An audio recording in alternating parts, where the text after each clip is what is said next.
지금으로부터 약 54년 전으로 돌아간 1969년 7월 20일, 전 세계 약 6억 명의 대중이 지켜보는 가운데 아폴로 11호를 실은 세턴 V 로켓이 발사됩니다.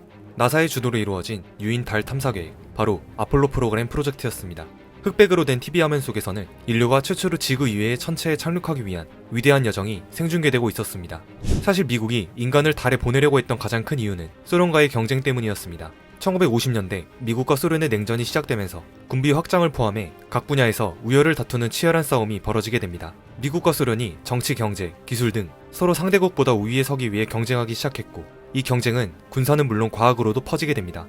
그리고 1957년 소련이 인류 최초로 인공위성 스푸트니크 1호를 쏘아올리는 데 성공하면서 냉전의 무대가 우주로 확대되는 우주 경쟁이 시작됩니다. 우주로의 전진은 단순히 상대국의 앞설 뿐만 아니라 그 나라의 기술과 경제의 지표로 간주된다고 생각했죠. 다시 말해 우주 경쟁에서 승리한다는 것은 과학적 성과뿐만 아니라 군사적, 심리적 성과를 거두는 것이었습니다. 소련이 세계 최초로 인공위성을 쏘아올리는 데 성공하고 연이어 제2호, 제3호까지 발사하는 놀라운 속도를 보여주자 미국은 열등감에 휩싸였습니다. 이 시기에 미국은 겨우 출발점에 서 있는 상태에 불과했기 때문이죠. 이에 미국은 이 굴욕감을 씻어버리고자 소련보다 먼저 아무도 가보지 못한 미지의 우주 공간에 인간을 보내겠다는 결정을 내립니다. 그렇게 미국 항공우주국인 나사의 출범과 함께 인간을 우주로 보내기 위한 머큐리 계획이 착수되었습니다. 머큐리 계획의 목적은 크게 세 가지였는데, 우주 비행할 때의 인간 능력에 관한 연구, 유인 위성의 지구 궤도 비행, 지구로의 안전귀환으로 이루어져 있었습니다. 우주 비행사로 선발되기 위해서는 누구보다 경쟁심이 강해야 했고, 어떠한 어려움이나 희생도 참고 견딜 만한 각오가 되어 있어야 했습니다. 치열한 경쟁력을 뚫고 선발된 7명은 모두 군인 출신이었으며 공군 3명, 해군 3명, 해병대 1명으로 이루어져 있었습니다. 이 중 누군가 한 사람이 가장 먼저 우주를 비행하고 나머지 6명이 그 뒤를 이어 차례로 우주를 비행할 예정이었습니다. 하지만 지금까지 아무도 이 미지의 공간에 가본 적이 없기 때문에 나사는 인간을 보내기 전에 무인 로켓이나 동물을 보내 안전성을 확인해 갔습니다. 이 과정에서 2마리의 원숭이와 2마리의 침팬지가 비행에 성공했죠. 머큐리 계획에는 여러가지 목표가 있었지만 무엇보다 신경 써야 했던 부분은 인간을 우주에서부터 지구로 무사히 생還시키는 것이었습니다. 여기서 핵심은 우주선이 대기권으로 재돌입할 때 1400도에 달하는 고열로부터 우주 비행사를 보호해야 했는데, 이를 위해 몽톡하게 생긴 캡슐 밑바닥에 열 차폐막을 장착하고 육지나 바다에 착륙하기 직전에 낙하산을 펼쳐 안전하게 하강할 수 있도록 하였습니다. 하지만 미국이 발사 한 달을 앞둔 1961년 4월 12일, 이날 소련은 이미 우주선 발사 준비를 끝마쳤습니다. 당시 소련 당국은 우주비행 성공 확률을 50%로 봤지만 미국이 곧 우주비행을 시행한다는 소식에 이 모험을 감행하였죠. 소련이 쏘아올릴 이 우주선에는 당시 27살이었던 유리 가가린이 타고 있었습니다. 보스토크 1호 발사 1분 전, 호흡이 가빠진 가가린은 긴장을 풀려는 듯 그 당시 유행하던 노래 나라라 비둘기야 나라라를 나지막히 부르고 있었습니다. 그리고 가가린을 태운 보스토크 1호는 까마득한 어둠 속을 향해 빠르게 날아갔으며 인류 최초로 우주에 나가는데 성공하였습니다. 그는 보스토크 1호를 타고 1시간 29분 동안 지구를 한 바퀴 도는데 성공하였으며, 어둠 속에서 처음으로 지구를 바라본 가가린은 우주는 매우 어두웠으나 지구는 푸르렀습니다 라는 말을 남겼죠. 참고로 당시 소련의 보스토크 1호 캡슐에 들어갈 우주비행사의 조건은 체중이 72kg을 넘으면 안 됐고 키는 170cm보다 작아야 했습니다. 당시 가가린의 키는 157cm였기 때문에 우주비행사 선발에 큰 도움이 되었습니다. 후에 유리 가가린은 안타깝게도 비행 훈련을 하다가 추락사고를 당해 34세에 사망하게 됩니다. 유리 가가린이 인류 최초로 우주에 나갔는데 성공하면서 세상은 놀라움을 금치 못했습니다. 소련이 최초로 우주비행에 성공한 지 불과 3주 뒤, 미국도 앨런 셰퍼드를 태워 뒤늦게 머큐리 계획을 성공시켰지만 자존심은 추락할 대로 추락해버렸습니다.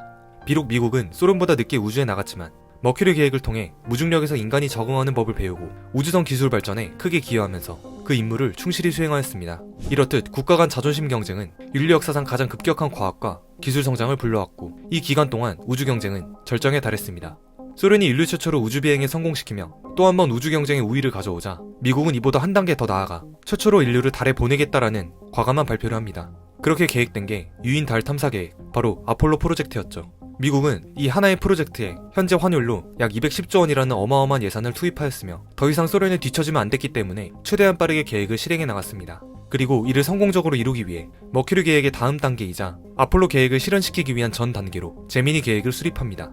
제미니 계획의 핵심은 이러했습니다. 인간이 우주 공간을 자유롭게 비행하는 법을 습득하는 것, 혹독한 우주 환경에 적응하여 우주선을 수리하는 우주 작업 습득, 달에 착륙 후 행동을 하기 위한 기술 습득, 다른 우주선과의 결합.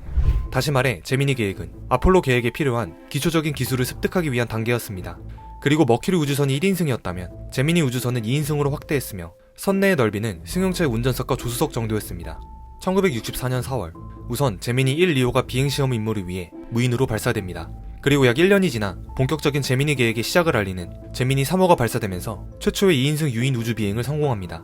하지만 소련은 이보다 일주일 더 먼저 보스워드 2호를 발사해 최초의 우주 유영까지 성공시켰는데요. 이는 역사상 최초로 인간이 우주선을 벗어나 어두운 우주 공간으로 나오는 순간이었으며 우주 유영을 한 사람은 소련의 알렉세이 레오노프였습니다. 그로부터 2년이 흐른 1966년, 거침없이 순항하던 미국의 우주 계획에 심각한 위기 상황이 닥치게 됩니다. 이날 미국은 제미니 8호를 발사해 우주에서 다른 우주선과 결합하는 도킹을 시도할 예정이었습니다. 우주에서의 도킹은 미국의 달 탐험과 장차 우주 개발, 즉 우주정거장 건설 등에 꼭 필요한 필수 기술이었습니다. 나사의 계획은 먼저 아제나 무인위성을 쏘아올리고 41분 후에 제미니 8호를 곧바로 쏘아올려 두 위성의 도킹을 시도하는 것이었죠. 처음임에도 불구하고 제미니 8호의 도킹은 성공적이었습니다. 닐 암스트롱은 진동도 전혀 없이 순조롭게 도킹했다고 전했으며 지상 관제소에서도 박수갈채가 터졌습니다.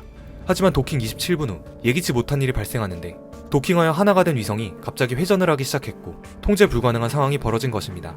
우주인들은 곧바로 아제나 위성과 도킹을 해제했지만 제미니 8호의 회전은 멈추지 않았으며 선장이었던 닐 암스트롱은 역분사 엔진을 작동시켜 위기를 가까스로 탈출하게 됩니다. 이 사고로 인해 암스트롱은 예정된 계획을 모두 중단하기로 결정하고 비상기한 절차에 따라 무사히 귀환합니다. 이 사고는 미국이 우주에서 처음 겪은 중대한 사고였으며 자칫 잘못하였더라면 우주인 2명이 그대로 우주미아가 될 뻔한 상황이었습니다. 하지만 이러한 경험은 훗날 우주에서 발생하는 여러 사고들을 대처할 수 있는 밑바탕이 되었고 위기 상황을 극복하고 무사히 귀환시킨 닐 암스트롱은 훗날 아폴로 11호의 선장으로 발탁됩니다. 그리고 제미니 12호로 마지막으로 이 계획은 종료됩니다. 미국은 제미니 계획으로 달에 가기 위해 필요한 무중력 비행, 위급한 상황에서의 판단과 결단력 등 중요한 사항들을 터득하고 아폴로 계획으로 넘어가게 됩니다.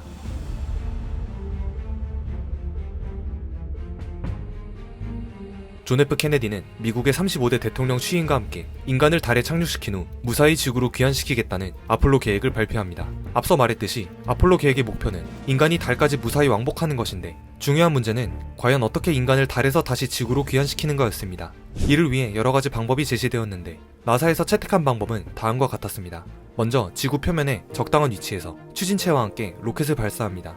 로켓이 대기권 돌파 이후 추진체는 분리 탈락되고 로켓의 머리 부분만 남게 됩니다. 지구 공정궤도에 안착한 이 머리 부분은 다시 두 개로 분리되고 달까지 추진하기 위해 이 커맨드 모듈과 달 모듈이 회전하여 조심스럽게 도킹을 합니다. 이때 연결하는 부위가 굉장히 좁아 아주 섬세한 작업이 필요하죠. 도킹되어 하나가 된 우주선은 지구 공정궤도의 반동을 이용해 달로 향합니다. 그리고 이 우주선은 달 근처에서 다시 분리하고 커맨드 모듈의 달의 공정궤도에 안착해 달 주위를 도는 동안 분리된 달 탐사 모듈이 달 표면에 착륙해 필요한 자료를 수집합니다. 달에서의 모든 수집이 끝나면 우주인들은 다시 달 탐사 모듈에 탑승하는데 이때 아랫부분은 버리고 머리부분만 분리하여 발사합니다. 하지만 이 머리부분은 지구까지 가기에는 연료가 충분하지 않기 때문에 그동안 달 주위를 돌고 있던 커맨드 모듈과 다시 도킹을 한 후 우주인들이 이 커맨드 모듈로 모두 옮겨 탑니다. 옮겨 탄 이후 커맨드 모듈은 달의 중력을 이용한 반동 추진력과 그동안 아껴놓았던 모든 연료를 이용해 지구로 출발합니다. 마지막에는 커맨드 모듈마저 분리되어 최종적으로 사령선만이 지구로 떨어지게 됩니다. 어마어마한 크기의 로켓으로 출발하여 돌아오는 것은 로켓의 가장 작은 윗부분인 것이죠. 그러나 1967년 1월 27일 아폴로 계획의 첫 시작을 알리는 아폴로 1호가 발사 3주를 앞두고 사고가 발생합니다. 이날 3명의 우주인이 우주선에 올라 예행연습을 하였는데 내부 전기 배선 일부의 피복이 벗겨진 상태에서 불꽃이 발생했고 100% 순수한 산소로 채워진 우주선 내부는 이내 화염에 휩싸였습니다. 불은 우주인들의 우주복을 녹여버렸을 정도로 격렬했죠. 더 큰 문제는 그 다음이었습니다. 우주선의 해치는 안쪽에서 여는 구조여서 밖에서는 열어줄 수가 없었는데 안쪽에서 열기 위해서는 90초가량 선내 압력을 빼내야 열 수 있는 구조였습니다. 안타깝게도 그 안에 갇힌 3명의 우주비행사 로저 채피, 에드워드 화이트, 거스 그리썸은 그대로 사망하고 맙니다. 이 사고 이후 대부분의 가연성 재료는 불연성 재료로 대체하였고 선내 기압을 제한, 순수 산소의 사용 금지, 해치는 바깥쪽으로 7초 안에 열리도록 하였습니다. 아폴로 1호 화재 사건은 차후 미국의 우주선 제작에 큰 교훈으로 작용했습니다. 일각에서는 아마도 이 사고가 없었다면 우주에서 또 다른 사고가 발생했을 수도 있을 것이라는 얘기도 많았습니다. 어느덧 2년 반이 지나 수많은 아폴로 미션을 수행해온 나사는 이제 실제로 인간을 달까지 착륙시키겠다는 아폴로 11호 미션을 앞두고 있었습니다. 지금까지 미국이 준비한 계획이 아폴로 11호를 위한 것이라 해도 과언이 아닐 만큼 아폴로 11호는 대단히 중요한 임무를 띠고 있었습니다. 아폴로 11호에 탑승할 인원은 총 3명으로 구성되었고 3사람은 그동안 제미니 계획에 경험이 많았던 인물로 선정이 되었습니다. 그리고 선발된 인물로는 마이클 콜린스와 에드윈 올드린 주니어, 사령관으로 닐 암스트롱이 선발되었죠. 착륙 지점은 달의 지형 데이터를 바탕으로 비교적 평평한 고요의 바다로 결정되었습니다. 1969년 7월 16일 오후 1시 32분 전 세계가 지켜보는 가운데 카운트다운과 함께 아폴로 11호를 실은 세턴 V 로켓이 달을 향해 발사됩니다. 인류 최초로 지구 위에 천체에 발을 딛기 위한 위대한 여정이 시작되었습니다. 지구로 벗어나 그동안 연습했던 작업을 실전에서도 차분히 해나가며 아폴로 11호 계획은 순조롭게 진행되었습니다. 참고로 아폴로가 달에 가는 동안 우주인들은 공간을 절약할 수 있고 보존까지 용이한 동결 건조식품을 주로 먹었습니다. 낮은 온도에 건조시킨 식품이라 뜨거운 물만 부어서 먹을 수 있는 간편식이었죠. 지구에서 출발한 지 약 3일째 모두가 긴장하는 가운데 착륙선 이글이 달의 앞면에 위치한 고요의 바다에 무사히 착륙합니다.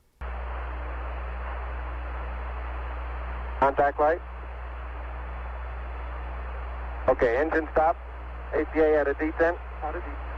Mode control both auto, descent engine command override off. Engine arm off. Port 13 is in. We copy you down, Eagle. Listen, Tranquility Base here. The Eagle has landed. Roger, Tranquility. We copy you on the ground. You got a bunch of guys about to turn blue. We're breathing again. Thanks a lot. 그리고 2시간의 준비 끝에 닐 암스트롱이 사다리를 타고 하선을 시작합니다. At the foot of the ladder, the limb footbeds are only depressed in the surface about 1 or 2 inches, although the surface appears to be very, very fine-grained as you get close to it. It's almost like a powder. Ground mass is very fine. 암스트롱이 달에 착륙 후 가장 먼저 한 말은 이것은 인류에게 커다란 도약이다 였습니다. I'm going to step off the limb now.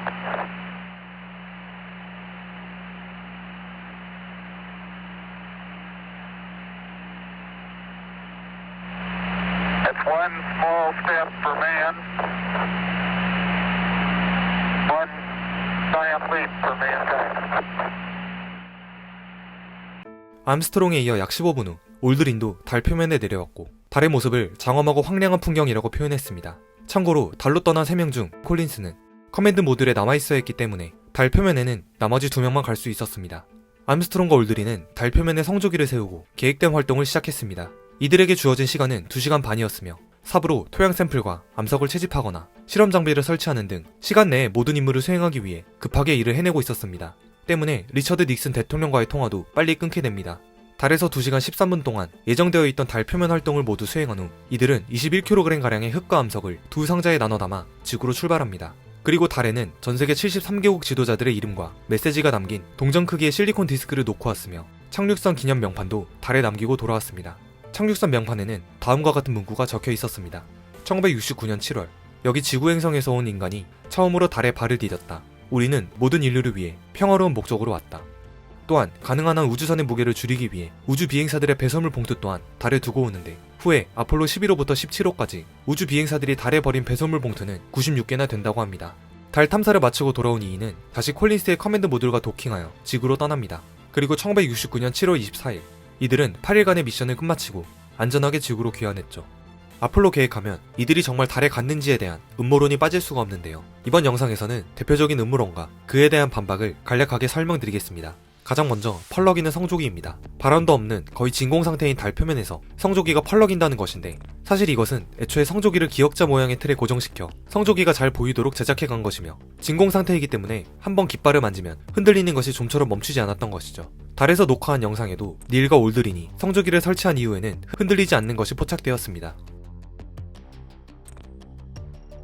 두 번째는 까만 하늘에 왜 별이 보이지 않는 것입니다. 이는 우주인들이 있던 시간은 달에서 낮에 해당하는 시간이기 때문인데요. 만약 반짝거리는 별이 찍혔다면 오히려 이것이 더 달 착륙 주작에 가까웠을 것입니다. 마지막으로 달 착륙하는 모습은 누가 찍었는가입니다. 이것은 착륙선이 문을 개방했을 때 다리 쪽에 붙어있던 카메라에 의해 닐의 착륙 모습이 찍힌 것입니다. 또한 앞서 설명한 커맨드 모듈에 남아있던 또 한 명의 우주인 콜린스가 사진을 찍기도 했습니다. 대표적으로 이 사진은 단 한 명만 빼고 온 인류를 담은 사진이라고도 불리는데요. 그 한 명이 바로 사진을 찍고 있는 콜린스입니다. 본론으로 돌아와 아폴로 11호 이후에도 우주인 10명이 더 달에 착륙했고 그 결과 총 391kg의 달의 흙과 암석을 지구로 가져와서 연구했으며 여러 개의 관측기기를 달에 설치하였습니다. 또한 달에서는 지구 중력의 6분의 1 정도이기 때문에 걸을 때의 불편함을 덜어내고자 아폴로 15호부터 17호까지는 달에 전기자동차를 가져가 사용했습니다. 현재 전기자동차의 시초가 여기서 시작된 것이죠. 이렇듯 우주 경쟁을 통해 인간은 수많은 신기술을 탄생시키는데요. 우주인과 지상과의 통신을 위해 만든 통신기기는 휴대폰과 노트북 개발 등에 큰 도움이 되기도 합니다. 소련도 아폴로 계획에 대응하는 달 착륙 프로젝트 존드 계획을 진행하지만 끝내 유인 달 착륙을 성공시키지 못하고 결국 미국과의 달 착륙 경쟁에서 밀리게 되죠. 아폴로 계획으로 미국은 그동안 소련에게 뒤처졌던 우주 경쟁에서 단번에 우위를 점할 수 있었습니다. 그리고 유인 달 착륙은 아폴로 17호를 마지막으로 끝이 나고 더 이상 인간을 달에 보내지 않았습니다. 1969년부터 1972년까지 6차례에 걸쳐 12명이 달에 발을 디딘 것이죠. 그리고 2017년 미국의 주도로 또다시 인간을 달에 보내겠다는 아르테미스 계획을 발표하는데요. 아폴로 계획이 단순히 우주비행사들을 달로 보내고 기초적인 탐사를 하는 데 그친 것에 비해 아르테미스 계획은 더 깊이 있는 달 탐사와 달의 지속가능한 유인기지를 건설, 화성 탐사를 위한 준비까지 이르는 우주 개발입니다. 이번 프로젝트에는 나사뿐만 아니라 우주 관련 민간 기업들까지 참여하게 되는데요. 대표적으로 일론 머스크의 스페이스X가 이 프로젝트에 참여하게 됩니다. 그리고 토요타와 작사가 공동 개발 중인 월면차 루나 크루저가 성공적으로 개발이 완료된다면 이 프로젝트에 쓰일 확률이 높다고 합니다. 불가능만 할 것 같았던 달 착륙 프로젝트 아폴로 계획. 과연 인간의 우주 개발은 어디까지 뻗어나갈까요? 오늘의 영상은 여기까지입니다.